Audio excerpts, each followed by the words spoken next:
Welcome to Positively Las Vegas. I'm Danny Beckstrom. There are so many things to love about Las Vegas, from its unbeatable sunsets to the neon glow of the Strip.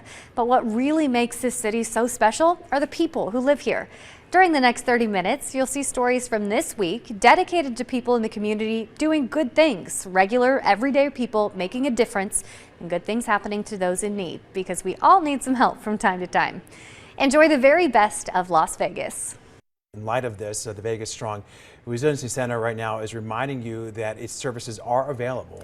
So that organization was created in response to the 1 October shooting in 2017. And Rachel Moore now joining us in studio to explain the support the center offers. And Rachel, this is much needed support right now. And like you said, for some, feelings of pain, fear, or simply sadness may have resurfaced after the shooting at a Texas elementary school. Counselors from the Vegas Strong Resiliency Centers understand that victims of violent crimes may be struggling at this time, but resources of support and healing are available. Services like victim advocacy and support, counseling, and even spiritual care referrals are offered. That's actually the most requested service, as well as financial assistance. Now, the Vegas Strong Resiliency Center is dedicated to those affected by the shooting at the Route 91 Harvest Festival, and this includes those who may have been in direct contact with victims. Maybe you were a bystander, a first responder, or an Uber driver, or if you were there to render aid. And even if you weren't there, the shooting may have impacted you emotionally. Now, the Vegas Strong Resiliency Center wants you to reach out to them as well. There's also the Las Vegas Community Healing Garden in downtown, where anyone can go as a place of refuge, remembrance, and reflection. This is located on Casino Center Boulevard, about a block north of Charleston, and there you'll see the memorials of victims who were killed on 1 October. Now, we do have information on our website at ktmv.com. Reporting in studio, I'm Rachel Moore. Rachel, thank you, and be sure to stick with us here at Channel 13. We will have continuing coverage of the tragic events in Texas and also how Las Vegas is helping out. That's coming up in later newscasts. You can also visit ktnv.com and also stick around for Good Morning America. They will have live coverage throughout the morning starting at 7 a.m. Making a difference to represent their culture and heritage. A group of students at Rancho High will be able to wear items showing their diverse backgrounds. It's a story we've been following here on Channel 13.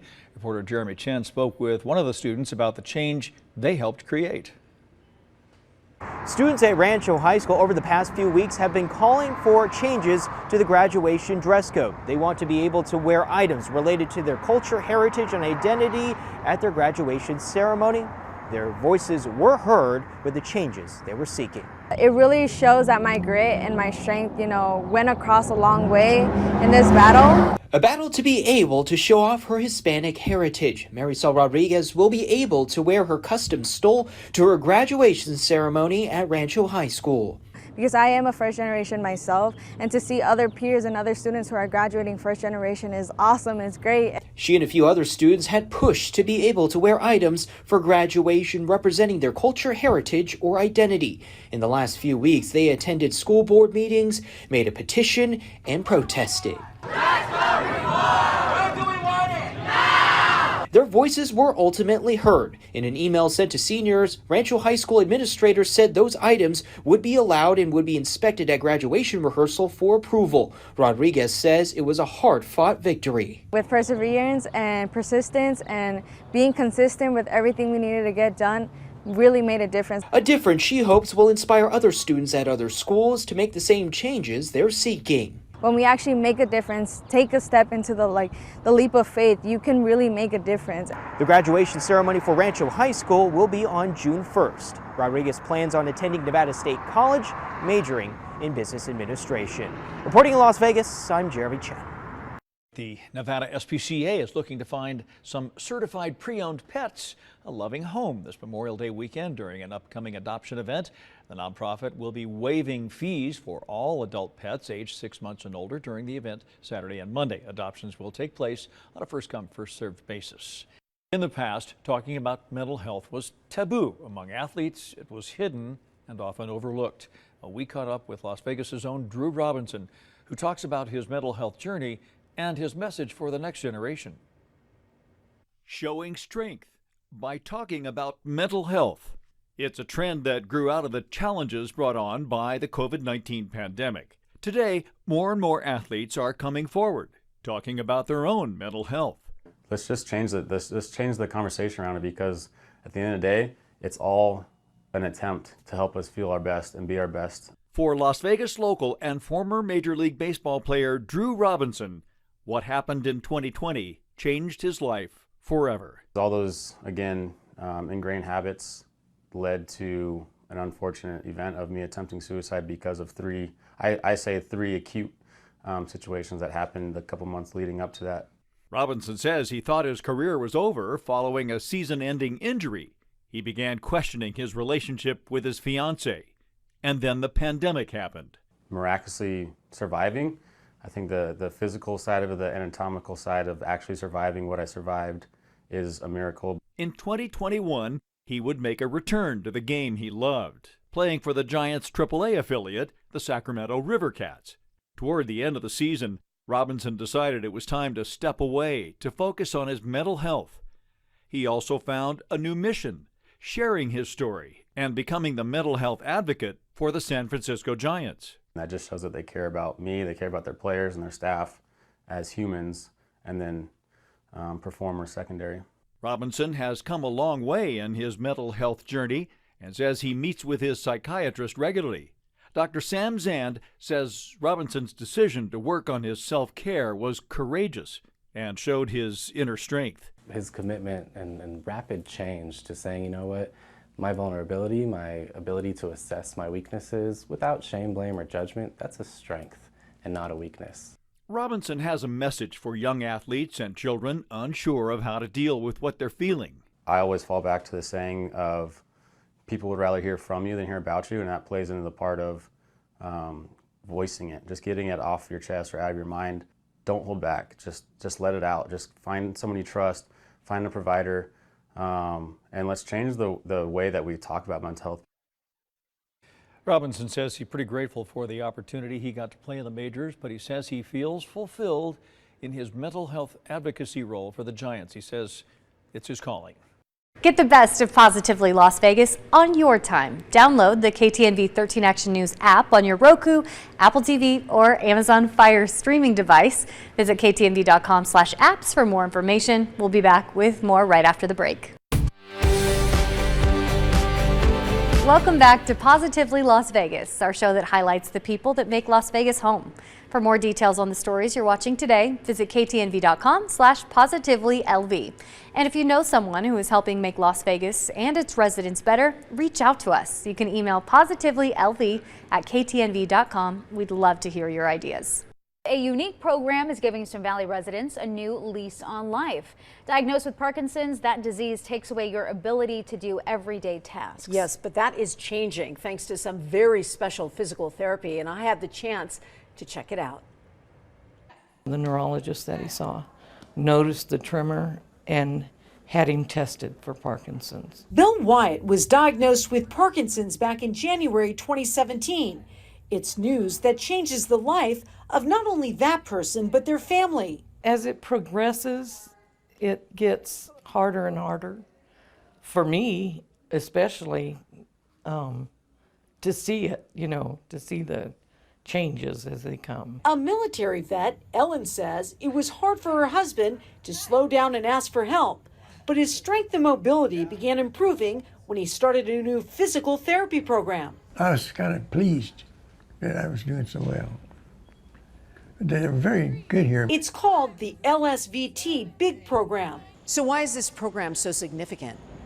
So really important for patients that are at risk of fall. It helps improve functional balance. Physical therapist Dr. Tiffany Sinnell says the treatment encourages big movements from head to toe through a series of intense one-on-one sessions, plus exercises designed to do at home. What makes this therapy different is the way it's tailored to every individual. We give them a list of certain things that are important, like do they want to unload the dishwasher without fear of falling? Do they want to put their clothes on? Do they want to be able to help with the groceries? The exercises are composed of movements meant to help a person perform a task important to them. Bill wanted to walk on his own and have the ability to write. So that was one of the things that we worked on with him, being able to sign his name and it be legible for documentation purposes. Physical therapist assistant Michelle Hale says the LSVT treatment can also help a person's speech. Many people can struggle to speak when battling Parkinson's. It affects their ability to project their voice, and so that's why we incorporate the counting and talking out loud in our program. 3. Dr. Snell says the therapy can feel overwhelming, but those who commit won't regret it. Up front, it looks like the time commitment can be a big challenge, right? But I always tell people, just get in here and you will see a difference by the end of it. We can't cure Parkinson's, but we can certainly reduce fall risk, improve balance, improve awareness, and even the families as well. Ellen says it worked for Bill, and she's not surprised. Along with a strong can-do attitude, he has a secret weapon. He has not lost his sense of humor, and that's a blessing. That's for sure. He's adorable. What a great guy. Yeah. And we have more information about the LSVT big program on our website. Just go to ktnv.com/Parkinson. We'll be back with more of Positively Las Vegas right after the break. Welcome back to Positively Las Vegas, our show that highlights the people that make Las Vegas home. For more details on the stories you're watching today, visit ktnv.com/positivelylv. And if you know someone who is helping make Las Vegas and its residents better, reach out to us. You can email positivelylv@ktnv.com. We'd love to hear your ideas. Well, the long holiday weekend is right around the corner now, and as many prepare to celebrate, Lake Mead officials are sending out a stark warning. If you head to the lake, be safe and please follow the rules. Reporter Alicia Patillo spent the day on Lake Mead learning about potential safety issues. Memorial Day weekend is upon us, and that means boating season is here. But before you head out to the lake, well, we want you to keep safety top of mind as the water levels at the lake keep dropping. We love the lake. We come down all the time. It's that time of year again, boating season ramping up, and those on Lake Patrol are urging everyone to follow the rules. Every year, while alcohol, drugs, and failing to wear your life jacket are some of the biggest concerns, now there's a new problem. It is literally quicksand in some areas out here. You can sink down. I've gone all the way up to the thigh before. My husband has lost his shoes in it before, so be careful. The edges of the lake, the whole entire lake,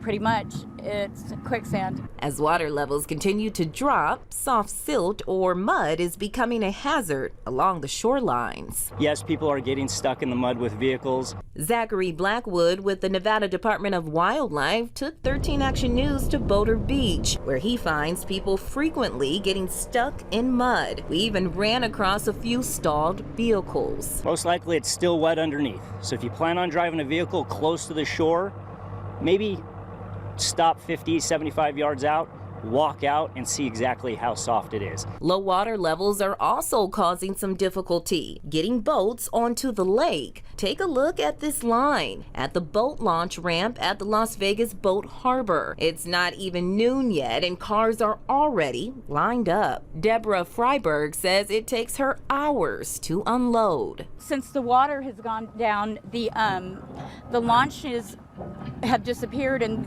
I believe this is the only one. So as you can see, the cars are lined all the way up almost to the road, and it takes about 3 to 4 hours to launch it or get it out. While officials say Lake Mead is still a very large body of water, the Bureau of Reclamation urges everyone to do their part to conserve water. Colorado River is the lifeline for the desert Southwest. So, you can live with a lot of things, but you can't live without water. So every drop counts. Planning ahead means you check all your safety equipment before heading out to the lake. For more safety tips, just go to our website at ktnv.com. On Lake Mead, I'm Alicia Patillo reporting. Get the best of Positively Las Vegas on your time. Download the KTNV 13 Action News app on your Roku, Apple TV, or Amazon Fire streaming device. Visit ktnv.com/apps for more information. We'll be back with more right after the break. Rehearsals are underway for the Nevada Ballet Theater's 50th anniversary season. Look for performances throughout the month of May. The dancers will be on point this Saturday night with a special anniversary performance at the Smith Center. 2 principal dancers from the San Francisco Ballet will perform alongside the company, along with local students of the Ballet Academy. Then later this month, May 20th through 22nd, NBT is back at the Smith Center for a commanding performance of Carmina Burana. with live music on stage from the LV Philharmonic and the Las Vegas Master Singers. Come out and celebrate 50 years of professional dance in Las Vegas. For even more great ideas of what's going on this weekend, head to our website and look for 13 Things. Have a great week. Welcome back to Positively Las Vegas, our show that highlights the people that make Las Vegas home. For more details on the stories you're watching today, visit ktnv.com/positivelylv. And if you know someone who is helping make Las Vegas and its residents better, reach out to us. You can email positivelylv@ktnv.com. We'd love to hear your ideas. Low water levels and new discoveries at Lake Mead have some people wondering, how safe is our drinking water? So we went to a water treatment facility. We wanted to see how the process of getting clean water safely flowing through our taps works. And our Polina Buca found out scientists say the water exceeds federal regulations.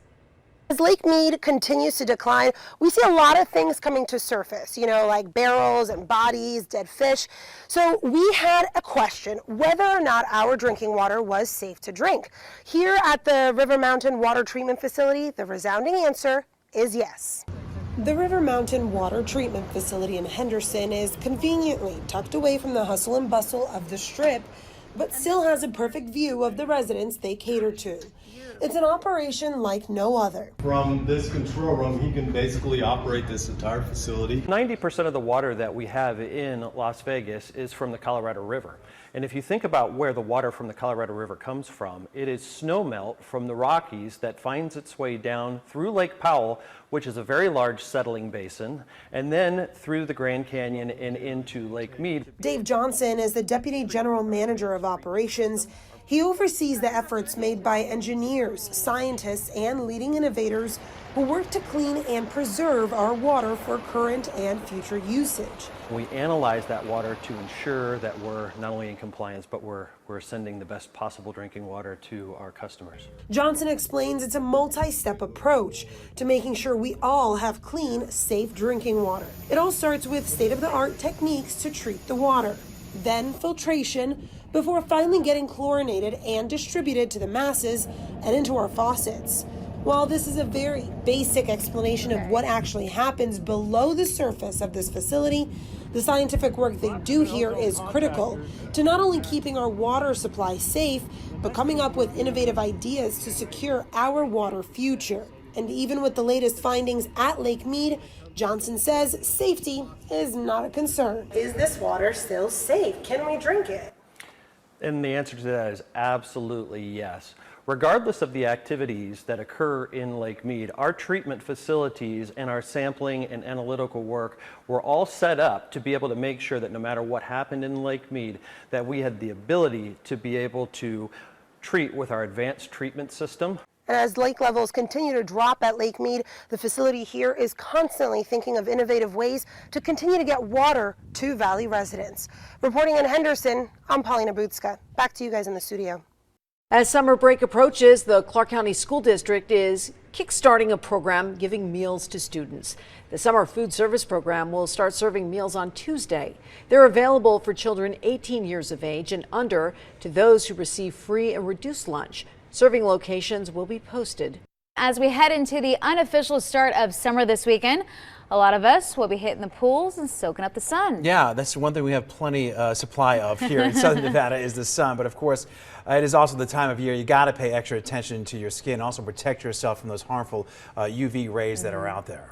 So for Skin Cancer Awareness Month, Kelsey McFarland talked with one Las Vegas woman about her battle with stage 3 melanoma. That is the deadliest of skin cancers. And Kelsey, she has a message for all of us. Yeah, an important one to listen to for sure. Stacey Escalante has lived right here in Las Vegas for 25 years and says she loved the sun, but she was diagnosed with skin cancer 17 years ago and says she remembers it like it was yesterday.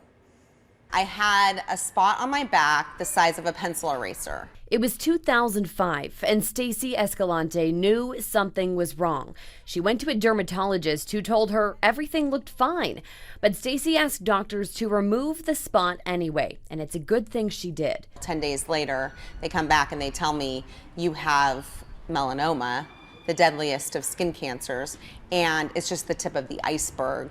We think that it's gone within your system and you need surgery right away, and then possibly another surgery and more treatment. It was a 2-year battle. Stacy says she had 2 small children and a busy career, but everything was put on hold so she could fight for her life. If we hadn't taken that tumor out and I hadn't had treatment, I would be dead. Melanoma kills. Now, not only does Stacy pass along Sun Smart information to her kids and family, she's also part of the Nevada Cancer Coalition. The organization runs a program called Sun Smart Nevada. It has curriculum and literature for all Nevada schools to teach kids and their parents about the importance of sun protection. Because again, it's what you do when you're younger that affects you when you're older. Stacy says they're now seeing more teens being diagnosed with skin cancer. Her biggest piece of advice is to stay away from the tanning beds. Because your chances of getting skin cancer increase dramatically just by one session in indoor tanning. Doctors also say to avoid the sun from 10 a.m. to 4 p.m. Wear sun protective clothing if you can, and wear sunscreen with SPF of 15 or higher. Advice Stacy says can save a life. I'm very lucky that I got another chance at life. And so I love just spreading the word and letting people know that, get your skin checked. So early detection is key to prevention. If you see any unusual moles or spots on your skin, you should see a dermatologist as soon as you can. And guys, Stacy is half Mexican, proof that this can impact anyone with any race or ethnicity, also any age. Reporting live in studio, I'm Kelsey McFarland. Thanks for watching Positively Las Vegas, a show dedicated to the people that make this city shine bright. If you missed any part of this week's program, just hit the back button on your remote and scroll down until you see Positively Las Vegas, or visit ktnv.com/positivelylv to find more stories like this on our website. Stay tuned for more from 13 Action News after the break, and check us out anytime here on KTNV Streaming, Las Vegas News on your time.